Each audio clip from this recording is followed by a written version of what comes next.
Assalamualaikum warahmatullahi wabarakatuh. Salam sejahtera untuk kita semua. Perkenalkan, nama saya Abdurrahman Nur Karim. NIM saya yaitu 2892050092.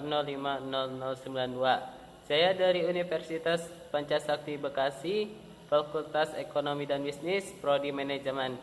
Pada kesempatan kali ini saya akan membahas mata kuliah tentang aspek hukum dalam bisnis yang diampu oleh Bapak Dermawan SEMM. Dan pada kesempatan kali ini saya akan membahas materi tentang bentuk-bentuk perusahaan. Berikut adalah penjelasannya. Pengertian perusahaan. Perusahaan adalah tempat kegiatan produksi dilakukan serta berkumpulnya semua faktor produksi terjadi. Perusahaan yang terdaftar secara resmi dalam pemerintah maka akan memiliki badan usaha untuk perusahaannya. Keberadaan badan usaha ini menjadi siklus atau status perusahaan yang terdaftar pemerintah secara resmi. Selain itu, perusahaan memiliki makna badan usaha yang melakukan kegiatan ekonomi untuk menghasilkan barang dan jasa serta memiliki bangunan khusus untuk dijadikan lokasinya. Pengertian perusahaan menurut para ahli yaitu perusahaan merupakan keseluruhan perbuatan yang dilakukan secara terus-menerus bertindak keluar untuk memperoleh penghasilan dengan cara memperdagangkan atau menyerahkan barang atau mengadakan perjanjian perdagangan. Itu merupakan menurut Molengraf. Sedangkan menurut Komar Andasasmita, perusahaan adalah mereka yang secara teratur berkesinambungan dan terbuka dan bertindak dalam kualitas tertentu, mencapai atau memperoleh keuntungan bagi diri mereka. Jenis-jenis perusahaan.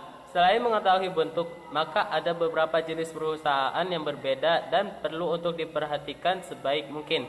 Berikut beberapa jenis perusahaan yang berkembang pada saat ini, yaitu yang pertama, perusahaan ekstraktif. Perusahaan ekstraktif adalah badan yang mengambil berbagai hal yang berasal dari alam secara langsung. Misalnya pembuatan garam, pembuatan rumput laut, penangkapan ikan, dan sejenisnya. Yang kedua yaitu perusahaan agraris. Perusahaan agraris bergerak dengan mengolah tanah agar menjadi lahan dalam memenuhi kebutuhan. Perusahaan ini terbagi menjadi perkebunan, perikanan, pertanian, serta peternakan. Yang ketiga yaitu perusahaan industri. Perusahaan industri adalah badan yang mengolah bahan mentah hingga menjadi bahan setengah jadi atau yang nantinya dijadikan sebagai bahan baku atau sampai ke barang jadi. Yang keempat yaitu perusahaan dagang. Perusahaan perdagangan menjadi penyalur untuk bahan hasil produksi dari produsen kepada konsumen, sehingga dapat dikatakan perusahaan ini hanya sebagai perantara produk yang diperdagangkan. Dan yang kelima yaitu perusahaan jasa. Perusahaan jasa tentunya menyediakan jasa untuk para konsumennya dengan imbalan sebagai keuntungan yang didapatkan. Bentuk-bentuk perusahaan dalam perkembangannya, perusahaan terbagi menjadi beberapa bentuk yang berbeda-beda dengan kelebihan serta kekurangannya masing-masing. Maka perlu adanya pemahaman untuk setiap bentuk perusahaan akan tidak sampai salah dalam membedakannya. Berikut beberapa bentuk perusahaan. Yang pertama yaitu perusahaan perseorangan. Perusahaan perseorangan adalah perusahaan yang dimiliki oleh individu sebagai pemilik modal, pemimpin, dan pengelola. Biasanya bentuk ini digunakan bagi perusahaan kecil yang tidak memerlukan izin secara khusus. Dikarenakan perusahaan ini dimiliki oleh perseorangan, maka segala untung dan rugi akan ditanggung sendiri. Namun, untuk rahasia perusahaan akan lebih terjaga dengan baik, serta lebih mudah untuk membangun perusahaan perseorangan ini. Yang kedua yaitu persekutuan komanditer atau CV. CV dimiliki oleh sedikitnya 2 orang sampai maksimal 5 orang. Perusahaan ini memang lebih mudah dikembangkan karena modal bisa didapatkan juga lebih besar. Namun memang tantangannya adalah dalam perusahaan ini lebih rawan terhadap konflik serta tidak mudah untuk menarik kembali modal yang sudah ditanamkan, terutama untuk sekutu. Yang ketiga yaitu persekutuan firma.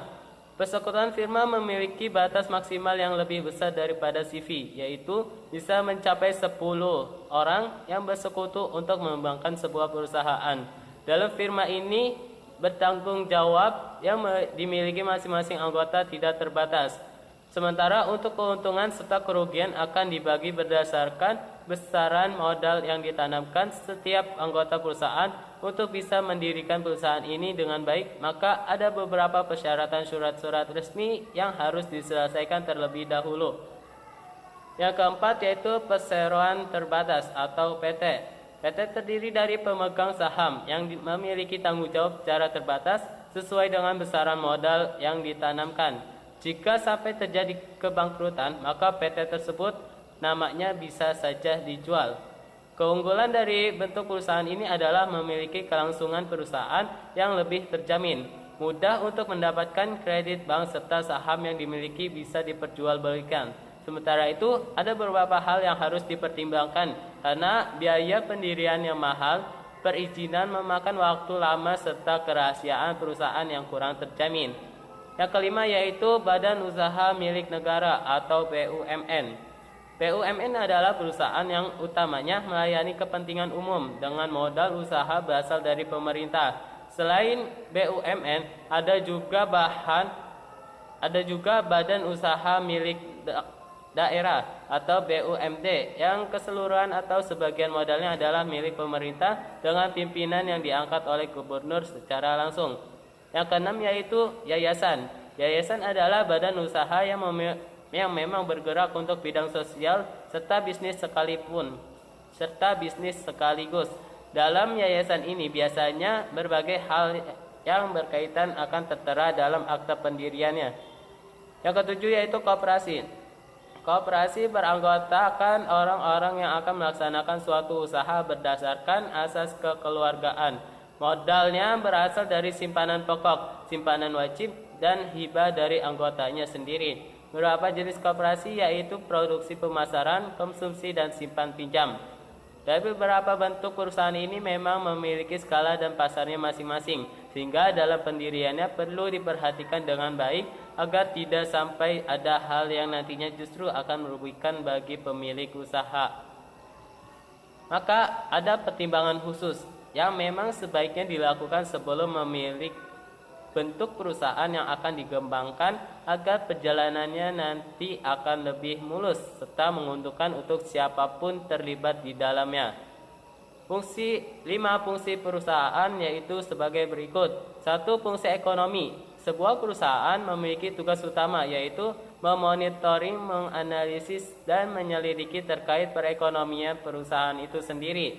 Yang kedua yaitu fungsi akuntansi yang berguna untuk menjaga kekayaan perusahaan, memastikan prosedur perusahaan dijalankan dengan baik, menjaga keandalan informasi akuntansi, serta mendorong efisien kerja dalam perusahaan. Yang ketiga itu fungsi produksi adalah menciptakan hingga menambah fungsi dari sebuah barang atau bisa juga jasa. Proses produksi tentunya ada berbagai macam yang bisa disesuaikan dengan bidang perusahaan bergerak. Yang keempat yaitu fungsi pemasaran, yaitu aktivitas untuk memenuhi kebutuhan melalui proses pertukaran yang saling menguntungkan antara produsen dan konsumen. Banyak metode pemasaran yang digunakan oleh setiap perusahaan bergantung pada kreativitas masing-masing untuk bisa mendapatkan perhatian dari konsumennya. Dan yang terakhir yaitu yang kelima yaitu fungsi personalia, yang merupakan pegawai atau personel yang diberikan tanggung jawab sesuai dengan bidang keahliannya masing-masing. Sehingga adanya fungsi personalia ini juga sangat penting untuk menjaga agar efektivitas serta efisien pekerjaan yang dilakukan dalam perusahaan dapat berjalan secara optimal sesuai yang diharapkan sebelumnya.